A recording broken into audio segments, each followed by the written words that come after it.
abo adishimama Mimo bibiara kwapa ediba GOB TV and radio enso emre aso se oman ene amahodo so nsema mensaka ze ewia prem to be ka se boy ene mitumi ede ebesomo ba bibia wo na wotemenka enso etimi ede efri na ensem no edoso pa ne obetie ebi enso enie ene demtirani ede ma ECOWAS ejumako no enso ewa bibi memha no ene odi nsem bebre na enso etimi atugya yede bi unchire mu nyina no ebetumi abaye na kwem na ne ma nso etimi akona nim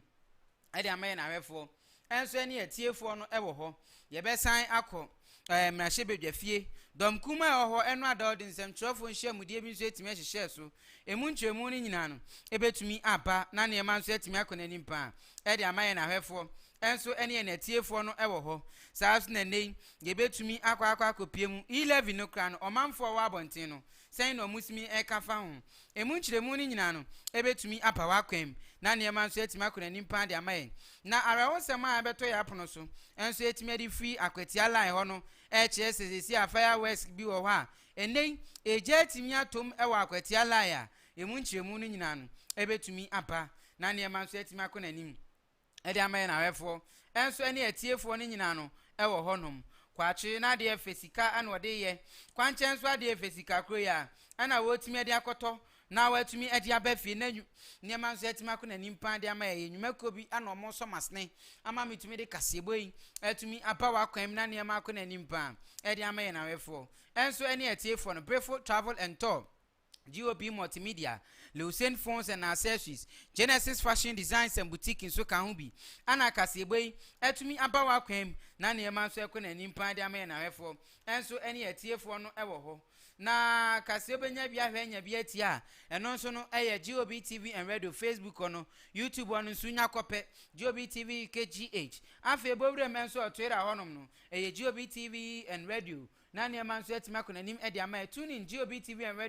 radio modern Ghana hono so radio GOB anase GOB radio www.gobtv.tv enso eso no ye stream live e wo ho anema e kona nim pa de ama na wefo enso ene etiefo no nyina no enso e wo ho midin enu Oheneba Appiah Kubi me na ne maje bre enyi bre enso ere kase nchire mu nyina no etumi eba wakwem na ne ma nso etima kona nim pa de ama na wefo enso ene etiefo no ewo ho na mitwa me waba me bape me kase ni nchire mu nyina no ebetumi aba wakwem.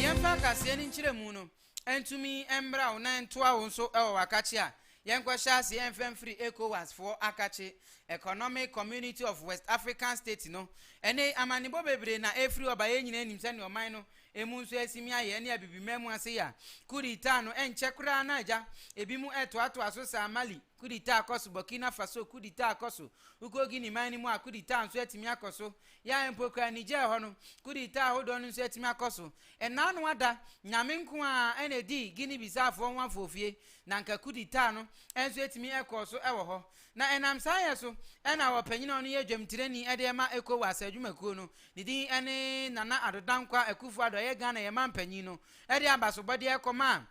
Kenya anase ode koma Guinea Bissau won president no ya obo na baso pase jakudita ne ba no obo modern enso etimi aso ano entem afi kura no ochire mu se yemu apa na nyina etimi ensigina ye sebe ya political stability no ebetimi aye adwuma pa na niema nso etimi akona nim ewa bibimemu ha nana adodankwa akufu ado nsem no say enwadi tuja. To overthrow the democratically elected government of President Umaru Sissoco Embalo of Guinea-Bissau by a military coup failed, and the would-be putschists are being rounded up as we meet. I speak for all of us when I applaud President Embalo for sustaining the validity of the democratic institutions of the Republic of Guinea-Bissau. Your presence here is a strong indication of your willingness to find a sustainable solution to the resurgence of the canker in our region. Let us address this dangerous trend collectively and decisively before it devastates the whole region. Excellencies, the resurgence of coup d'etats in our region is a matter of grave concern. This evolution challenges the democratic way of life we have chosen. We need to stand firm to protect democracy and freedom in our region. You'll recall that during our virtual summit held on the 28th of January 2022,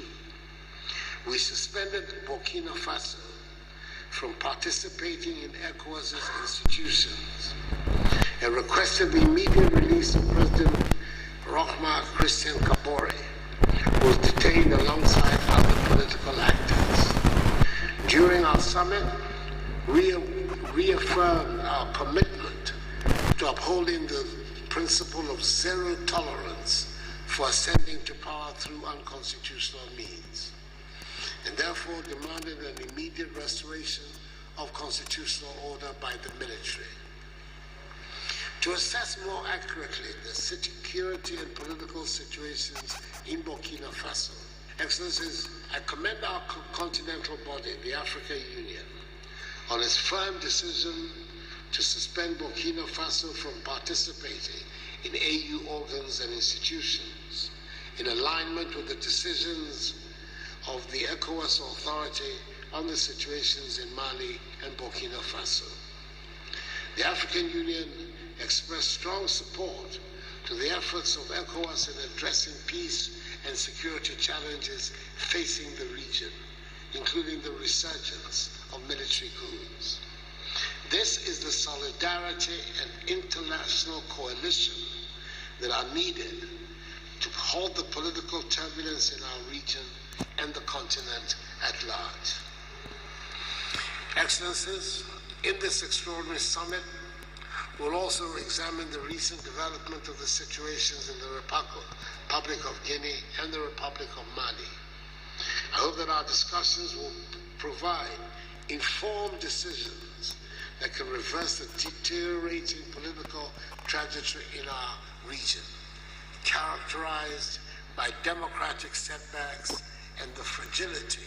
of our security systems. Anyway, and so Papa ni any nana adodankwa ekufu ado ya ono ECOWAS chairperson no ana eno ada our conference ado mutimi gye enso ankrapumpuni mantemonom no wode sansensem wenyina tuja ya wo chire mu sesesi anu nya kopie mu nso ewa bibiman awodo a kurita na koso amohwe no ma ya hoboa pa na ne ma nso etima akona nim se be ye oman no democracy ni betimi ase agina ne naso e de amomo na ye to aso wansan fufuremu ewo 11 sensem na ho MPP amanyokuo no enso etimi akoye first town hall meeting enso Eastern Regional enno ada ebi nsutim kopie mu e Western Region honom no na wonsem na ye kama pa na eno ekowe ye pe anaja NDC dom frefo kuma anaja omonso wo mra hyebedwafie no eri nsem bebre na nso tudwa wa bra omo frɛ ensem trofo nhyiamudie ya mo chemu se MPP fo de omo dadwen no omo ha nyina ne se anka omo be ya no matewo mo a eda adom kuma afo antimi ama parliament ye no anazo omo ama parliament bebre no na nka eja omo atimi ahwe age 11 sensem no enso atimi eri atum na enso omo kanda sa tactics ne tactical yi na omo fa nyina no ya de se gu omo nsem enso wa nya de so omo bepre ama 11 sensem no enso atimi akọ wo dwumadie na ase no wonumonyamfo no ede ato forcing ya oye ranking member ede ma finance wo mra hyebedwafie no eni dom frevo kuma enso epanya ni din eni heru na idrusu no wodi nsem bebre na enso etimi atudwa say anodi nkomo no evai constitution. I believe that is what is before our competent courts.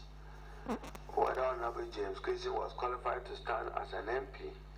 is a question of law, which is pending before the Court of Appeal. And by our standards, it stands next to the Supreme Court in terms of judicial hierarchical authority and mandate. It is obvious that the desperate Akufo-Addo government, the Attorney General Office and the Police Administration are acting in bad faith to get an unfair advantage in Parliament for the Nana Akufo-Addo government in its unbridled quest to pass the unpopular, insensitive A levy, which remains a major disincentive to the development of our digital economy and an apparent disregard for their own quest for a cash-light economy. We don't want to believe, neither do we want to accept, that they want to use the courts to tilt the balance of power. What the people of Ghana decided in December 2020 was to vote for a balanced hung parliament. What possibly can be described as a sickening display of desperation by a sitting government, which is seeking to push through, as I've indicated, a very undesirable punitive double taxation measure of e-levy down the throat of Ghanaians. And we have maintained our opposition to it and will continue to do so through its second reading until its third reading and passage into law. We will simply not support e-levy.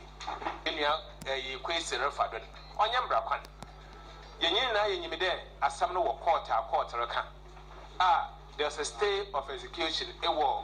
Appeals court. President Akufo-Addo, an agent of Davis. I'm a Wafan Bonodo, Wapeda Watrin, Yenia, Judge offended Quasin, Nivota, or two against ye living in or Jeff Yensen. Yet they asked some look, and asked some man day. Oma abandoned Nason saying day. Yenime there, abandoned Sebe, Nimaber, there can be a remino or pedo pass it, ye living. And so when you burn us a crime beam of pedef, a pass Elivia, one father of Quanido, one fence in Quafuamba. Ubia. Oye asenfo watu aba wadaamanen mfa kwane bedo na ngide vote mfinisem ya asama ya kan ye de ye de enwa ye de asem na chi enti wen enso majority anase minority for ana yete won kanu enso ho ye ho nsem na ye kama pa na wo 11 nsem na wan ye tisi monten so any business woman any businessman abkese ye omono takumfo pa enso etimi bon koma yebuso mo se sesi anu ji obi fo ya ba mo nchen na 11 na ban peso de ban ho nsem na kwa adawre no sen kwa na muso mu efa eye ana enye yentie se ne o man fodo do na kan bia bebo o man bia no so kan fin se ye nyina entiase ye adwuma ne yagituma keye ani kwase ye ko ho ntokwa na tobe ne na we pese baba no enwa amanso a o man no titiri ya no ebe edin enti da mesre se mrase badwafo no om sa sit down biam na afi om pese mu na on dem che na se na ko da wosura na se baba fom kakra akra na am nyina ka bomu a na om ho ate ho ase ya na yenso ya citizen e wo manu yenso ate ho ase ni ye pia nka nya hwe ane di bayin puntuduma na mom ba bi etua kɔ no ene ebe hu se sa sika ye etua kɔ yi ye adwuma we abo o ma no na mo tete mu so ade akyerɛ na o ma no obi etua to no a ha no amrase bedwafo na ndc fo no adom kuma ne ntiase na adom kɛse na nyentom na omfa anya adwuma tax bi a ye nyira ye di hu abobo odwen ho a uchi obi na ne ka hu se ebeba ba beboa ordinary Ghanaian bia fitani Messi ni obia betua nkakra nti before send the omjetoma nti omonyentom na bibia nkodanimo amane nkodanim etono obia ntwetwe bi efise ekwakurase okwase obia osenske bia nti saa otore de obaya ankwankoro nti ye gitum se also oman no wo mo gitum na wona waye kuma kakraba no de chese eba no man no ekoso a okyanya nto aba manwo ahwa nti mo mo kutia no nti me sese wanyere wo ho na wo mo dom kase no wo mo yesa amande no ma eyeye nti ma mo so me kyere se ye gitum se dam tax no embra so ewe a finance minister church mu who some of the rebel man, my bar.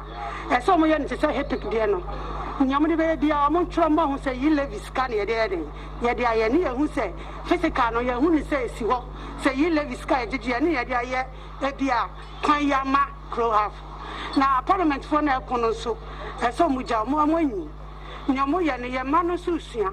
Nti almost send a very more channel. And so bet me iodine. As your man, I'm too. Nti I'm to no money to me. Na mess kakra so say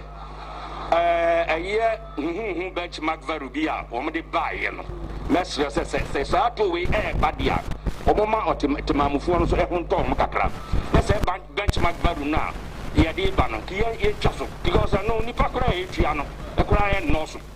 that is say you levy the benchmark varu dey ko mu nya yum twam na ka adwadifo no enso ehun ha ho no mu nya sika ama omanu wo batimi de bi atwatwa to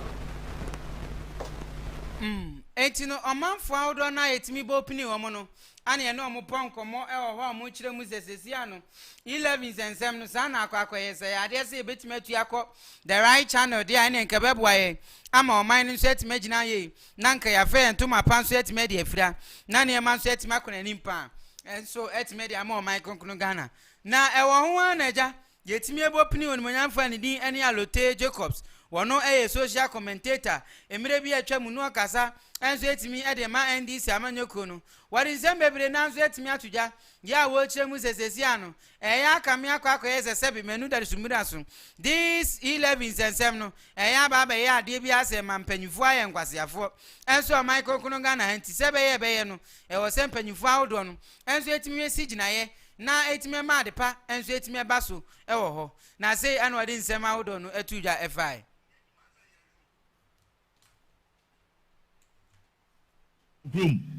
there people are being confused.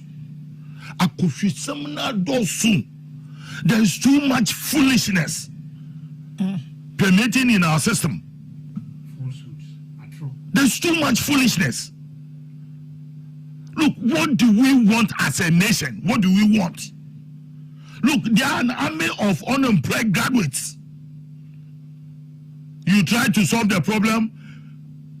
other group will rise up. Oh, what other one? Why you done what? They inject a coffee, and that's what Ghanaians love. Missy, we go to mirror in politics, and there should be decency in our politics. The Makushi Summon should be a past thing. The Biamedi can I jump on your example.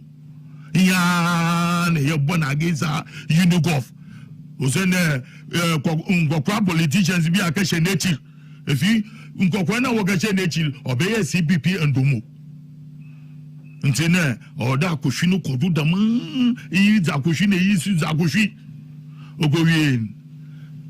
na yeza yambin ne Unigov bia ya jintum ana da mutam ni yaji tuma nja Ghana be den sija yekodu pempendu bia hwe how to steer the ship to safety. After the Great Depression, after the Second World War, the OCC were advanced countries in the year from one advanced countries. I say it $1 million supposed to go film na Japan mu pa enye binzi. Ne yembi say won dey den. How did they overcome all the problems that confronted them? And then look at currently what is happening with COVID in those countries. We are Ghana under this president. You manage COVID down all the most advanced countries. In Paris, as was in no one my year 2000 plus in Peru. Ne say yinya ye say retire. Ne ya yeza America. Look, Mamu, the UTAG has the right to go on strike. I'm going to say aban or don't notice. I have said this several times on this platform. There, if government fail to engage stakeholders, you allow your enemy to fill that gap. And filling that gap in there, because Ghana, Subembia Wayan, Ebian Mesha, Minion Kamna Danka, Nancy, Nabasam Wesi, Usmesina, and so was Azawa. Now, and Tabutin or Zubayo. And so also Kamna say, Charlie, Adwa, in summer Martin there, what's it? Yet in what's it, and there in Jachampo law on what's it? Okay. Yeah, we've gone past this kind of political character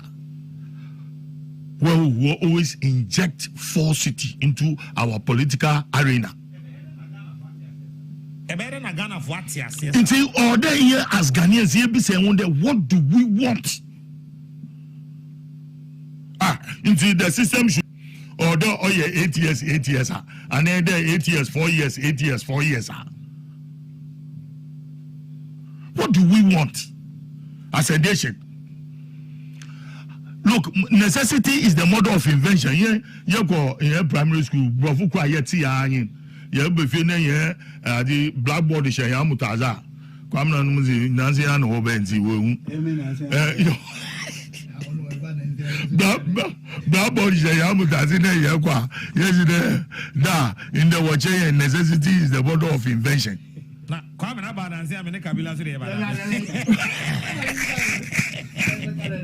Enti Alote Jacobs ana yetini kanu ewo hwa wode nsem awdo na enso etimi amayen ewo ho no ma ho nsem ne kɔ nanim enso de amayen na wefo ene ene tiefo no na yeto aso akonsem fufromu yento aso na yenko piem ewo kumase akwati alai na rewo sema yen seka enso etimi de free kumase akwati alai no chese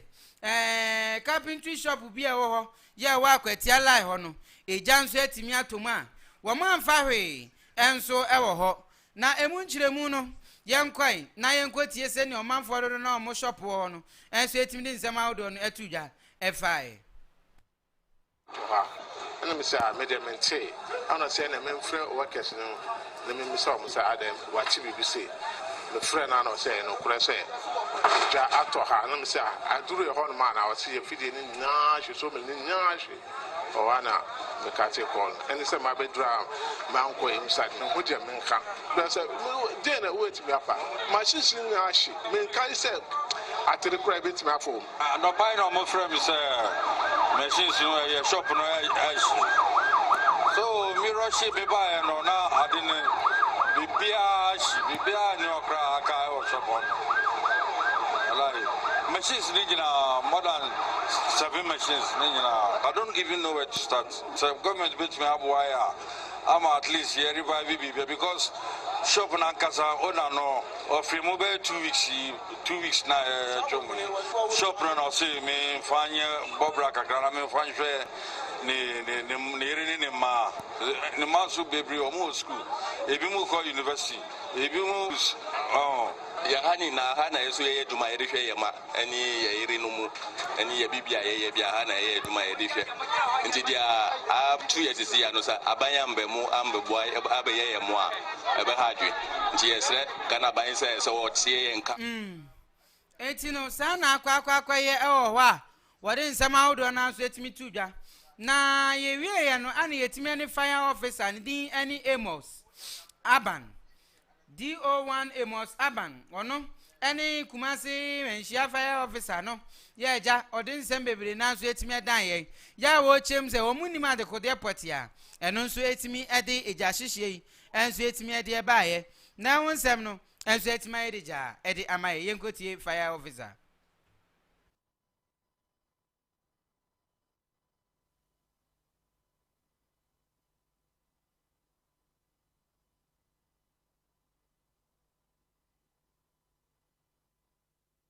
na ejano asha sia na se ehye ye hu se one fire engine and to be emoyen enti yɛne control bɛka sae ɛma ɔmo de fire engine miɛnsa bɛka ho ɛma yɛ enti sɛ amene ka sɛ gyane yɛasɔ ano ɛma 85%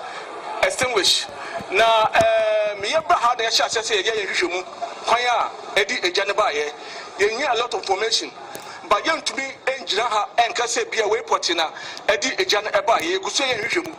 yɛhu a yɛbɛma atiefoɔ ɛhu ne a ɛdi agya no ɛbaayɛ yɛbɛfa akwanya wei so etu Ghana de chefo say ebre ye ebre a eye opebre eje kitua bi etumi tre ebe ya kese enti ehwe ye wo kwan a ye di eja edi dwuma awo ye fie ene ye ndwuma mu eti no fire officer ne yete ne nka no ho a ono so ade die enti a eja hyehye no etumi kɔ so ɛwɔ akwati line no etumi de ma ye ne ho nkyemu no enso etumi aba na ukopie mo parliament a asetena koso ni nyina no 11 sensem na eho ya omanfo dodo na nso etimi etie bia omo monitor dwumadie no enso etimi ade free ho na mase bedwa fiefo no ntokwa enko ana omoko a ene speaker of parliament ani dia ni Joe Wise ene tena adwamu a otimi ede ne mai koso ede momo na de yemfa honum kakra bi mra na yentie nsem kakra ekoso enso Ghana parliament ehonum no the minister the employer in this case is government. This is a project that you have awarded. Most often than not, when you award these contracts, and that because of the fact that the people do not have money to continue, and the rain set in, what then happens is that the project deteriorates. You have all the things they have done, it gets messed up, and it becomes a source of inconvenience for people who even use those stretches. How soon are you going to make these payments available for the contractor to be able to work on this? Yes, Honorable Minister.